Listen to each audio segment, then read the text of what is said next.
Welcome back to another episode of Play by Play presented by Win or Lose Sports Network. Episode number 21. It's been a while. We've been moving to a new place, new studio, new office, new shows coming soon. We're going to dive right into this episode. We're going to talk about the NBA playoffs. First of all, NBA playoffs and March Madness is no comparison. So I know NBA playoffs is exciting, but March Madness is March Madness. That's why it's called March Madness. You never know what's going to happen. One game in, one game out. Winner takes all every game. So that's the difference between March Madness and NBA playoffs. That's what brings the excitement of anybody can win on or lose on any given day. That being said, March Madness on the women's side has been more exciting than the March Madness on the men's side. Obviously because of players like Caitlin Clark,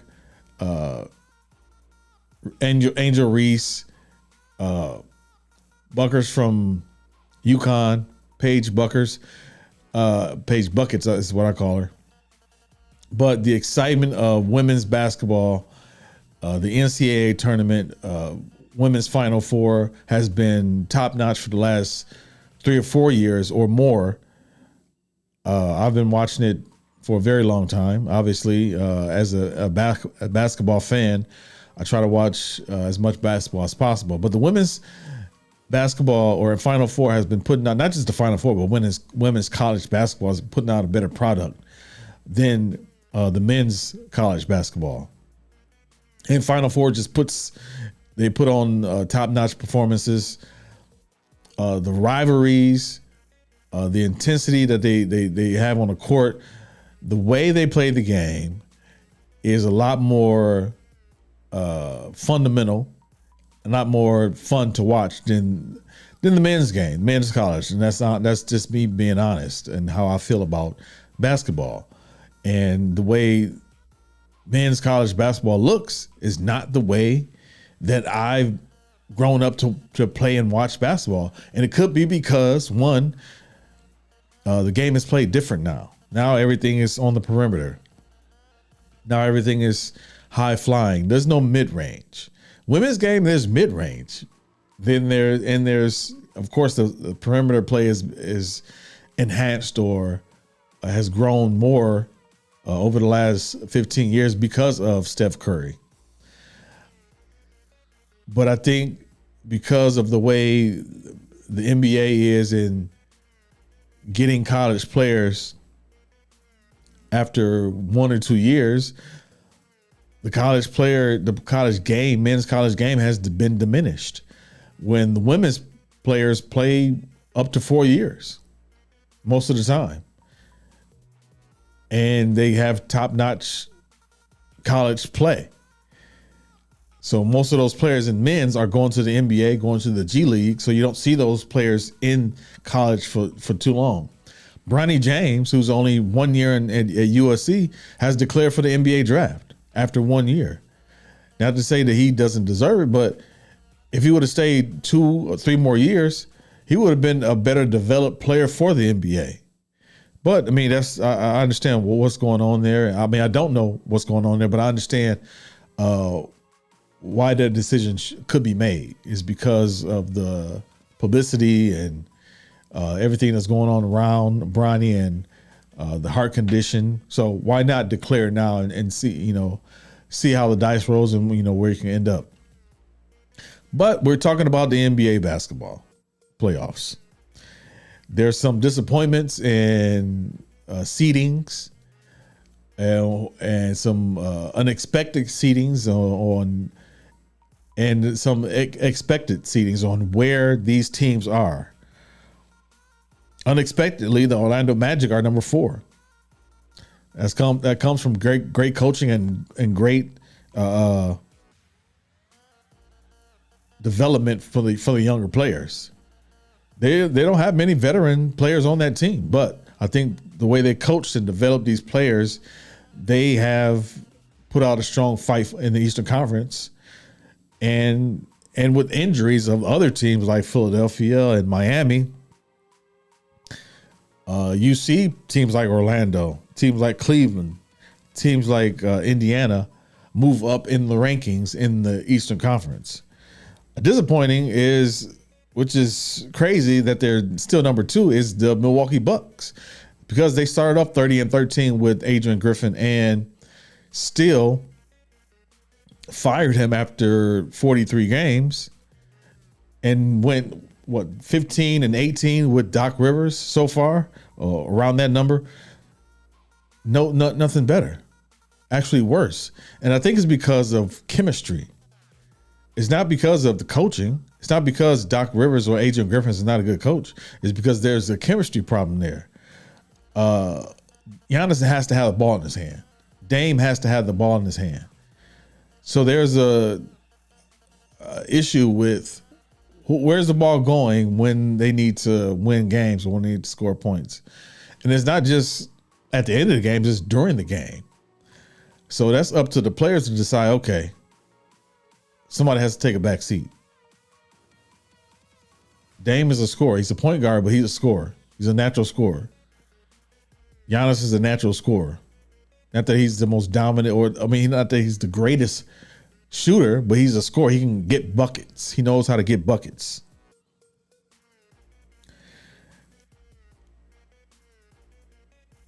The Knicks, number 5, I think that's expected for me because of how that team is ran, first of all. Second of all, Julius Randle is not that guy to me. And I think Jalen Brunson, he can't do it by himself. As great as he is, as good as he is on the floor, he can't do it by himself. He needs another couple guys that are just as good as him. Just like in Dallas, when you got Luka and Kyrie, who are just as good, who can score 37, 40 points on any given night. And if somebody has an off night, the other person can pick it up. Jalen Brunson doesn't have that help. On the other side, the most surprising to me is the Minnesota Timberwolves. Anthony Edwards obviously is the most exciting player in basketball right now, where he can score anywhere on the floor. He gets to the rim and he looks spectacular in the air and these great highlights. And it's not just that, it's the way they are playing defense as a team, the way they are running the offense. It looks smooth, not flawless, but it looks good. And they're winning games. That's all that matters. It's a surprise to me because, I didn't expect them to be this good.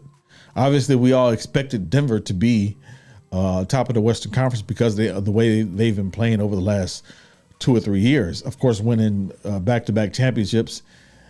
Now, where are they headed now? Are they going to be in that championship talk again? With no injuries, no key injuries right now, with Jamal Murray healthy, with the Joker, of course, healthy. They got so many different weapons. Gordon, you got so many different weapons on the floor. KCP, and on defense, and with a great coach like Mike Malone, you don't expect them to be no worse than what they are, which is second place. And you can expect them to come out a little harder or forceful, a little more forceful in the playoffs. A lot of people are going to be surprised by how the Lakers come out in the playoffs. And I'm not going to be surprised because of who's on that team. LeBron James is a person that have galvanized a team just by the way he plays on the floor. At 39 years old, playing like a 29-year-old and dominating the game the way he's doing can only excite your teammates, can only get them to buy into what the goal is, which is to win a championship. Not to say that they're going to win a championship, but they could be on the way to get into that same position that they did last year, which is going to the Western Conference Finals.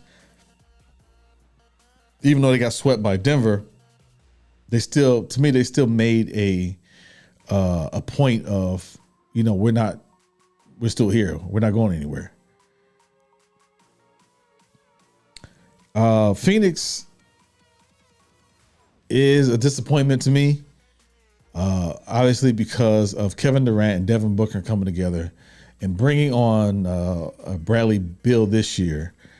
I would have thought that they would, and it's because of injuries, obviously, but I would thought that they would be more of a higher seed than what they are now.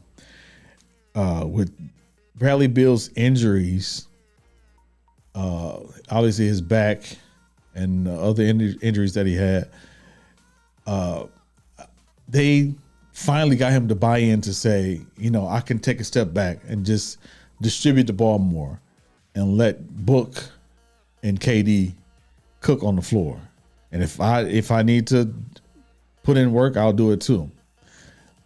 Over the last 10 games, he has bought into the averaging 7 assists a game, which that should have been done the whole year. More of a point guard type of player, and distribute the ball to Book, give it to KD, let them work things out.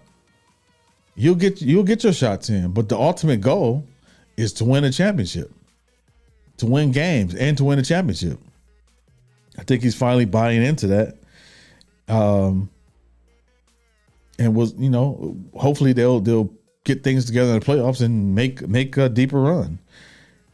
Dallas is another team that I thought would be higher seeded, and I think it's because they don't have a third guy. And I don't think there's anything wrong with having a third guy. A lot of people bashed LeBron about, you try to bring on, try to make a big three and bring on. Yeah, that's how you win championships. That's how the Bulls won championships in the 90s. You had 3 guys. You had Mike, Scotty, and Horace. You had Mike, Scotty, and Dennis. In the Lakers, you had Shaq, Kobe, and Robert Horry. You had Shaq, Kobe, and Derek Fisher. You had Kobe and Kobe and Gasol. I don't know who Lamar Odom. So you had 3 guys. You had 3 Tim Duncan, David Robinson, and Manu Ginobili. You had Tony Parker, Ginobili, and Tim Duncan. You had Kawhi Leonard, Tim Duncan, and Tony Parker. So you had 3 guys that you could depend on the defense or on offense to say, let's go out there and win these games. So I think that's what Dallas is missing, is a third guy that they could depend on. Because if Kyrie's not cooking and Luka's out of it, who else are they going to go to?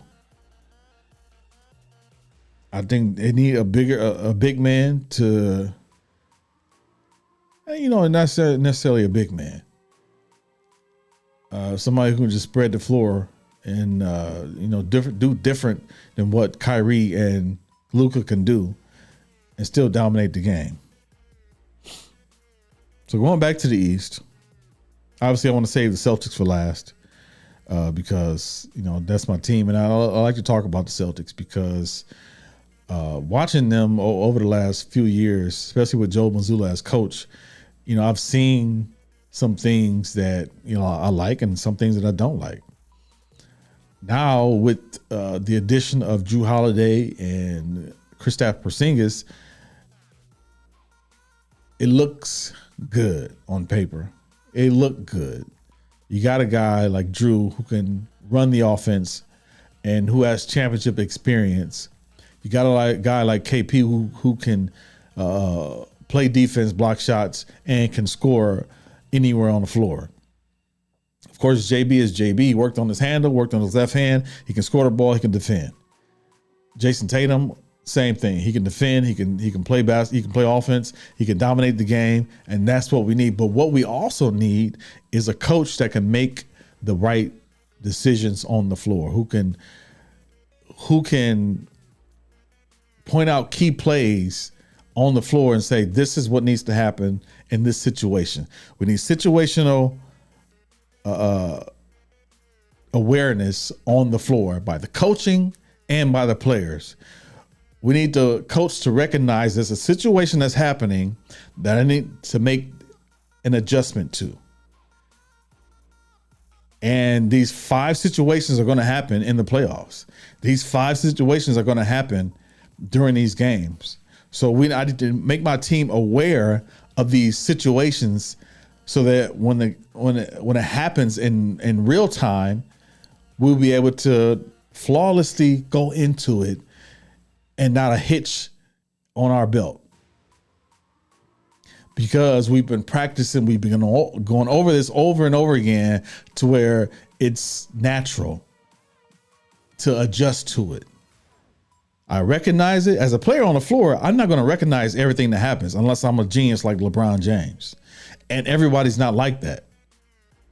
As a player on the floor, especially if I'm not a point guard can see more than a lot of other players on the floor. LeBron James has a point guard mind. But as Jason Tatum, I'm not going to see every situation that's happening on the floor. So I can't make that adjustment. Kobe can make that adjustment. Mike can make that adjustment. LeBron can make that adjustment. Jason Tatum probably can't make that adjustment because he's not that mature in basketball IQ. He doesn't have that high basketball IQ. He knows how to go out there, be a dog and play basketball. Yeah. But basketball IQ tells me there's a situation that's happening. I need to make myself make an adjustment and have my team aware of that. Or since I don't have that, the coach, Joe Mazzulla, has to recognize that situation, make the adjustment, or call me over to say, hey, this is what's happening. This is the adjustment that we need to make. Remember we talked about this? Remember we practiced this? So now let's make that adjustment.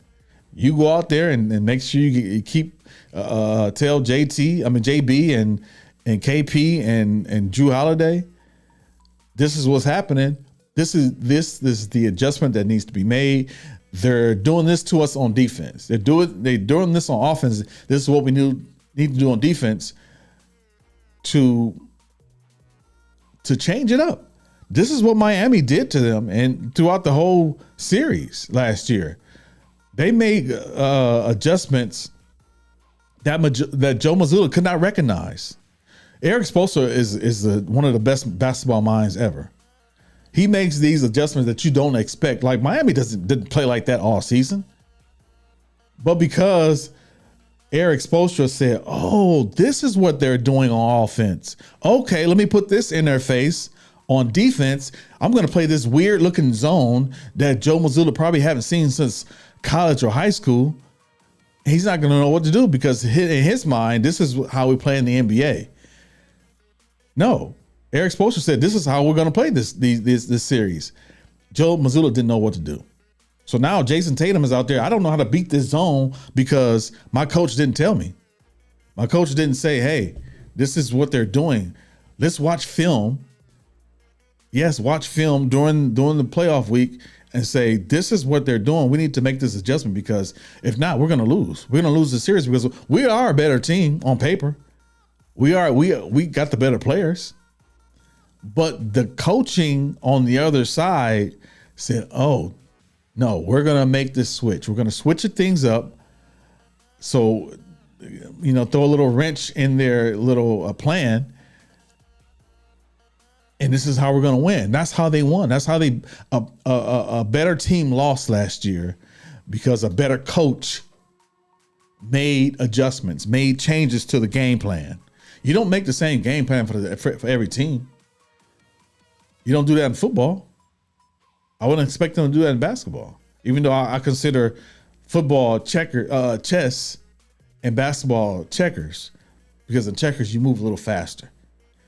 And chess, you move piece by piece, more strategic. Even though basketball can be chess if you have the right type of coach, like Eric Spoelstra, like Phil Jackson, like Pat Riley. So these type of coaches, these type of coaching minds like Hubie Brown, these type of coaching minds made these adjustments. Larry Brown too made these adjustments on defense, on offense, to where the other coach was so confused by what's going on that he didn't know what to do. I used to think Don Nelson was that type of coach too, when he had to run TMC, because they played different than any other team. And they didn't know how to stop this team on offense who scored 125 points a game in the 90s, in the early 90s. But my point is, Joe Mazzulla, who inherited this team from Ime Udoka, needs to find a way in his mind to say, okay, this is what needs to happen. If this doesn't happen, these situations are going to arise, and this situational awareness I need to bring to my team so they are ready mentally and prepared physically and mentally to make these adjustments on the floor as I see it or as they see it, so we can win these games. Because there's no reason why a team that's that talented and with this many wins not win or make it to the finals, first of all, this year, and not win the championship. So hopefully that'll happen. We'll see. This is WrestleMania weekend, WrestleMania 40. If you know me, I am a huge wrestling fan. I've been a huge wrestling fan all my life. I only got one WrestleMania prediction, which is it's probably pretty wild, but a lot of people probably believe the same thing. The Rock versus Roman Reigns. The Rock and Roman Reigns versus Cody and Seth on WrestleMania night 1. Roman and The Rock wins. So the next night is going to be Bloodline Rules. Roman versus Cody. Rock turns on Roman and puts Cody over. Cody wins the belt. That ignites the fuel between The Rock and Roman for the head of the table. So when Cody wins in WrestleMania, he wins the match, the title. Roman goes away for a while, makes a movie with The Rock.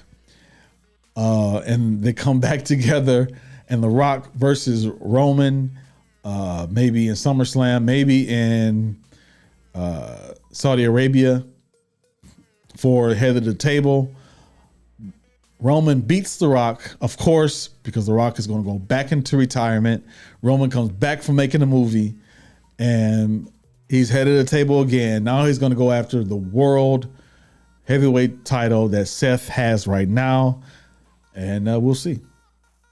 That's my prediction. Thanks for watching. We'll have more on wrestling. We'll have more NBA, but we also have more shows coming on the Win or Lose Sports Network. New studio, new everything. So be on the lookout. Make sure you like and subscribe to our YouTube channel. Follow us on all social media at Win or Lose Show. And make sure you download our podcast on all of the streaming podcast formats. So that's Apple Podcasts, iHeartRadio, Spotify, or wherever you find your podcast. Thanks for watching, and we'll see you next time.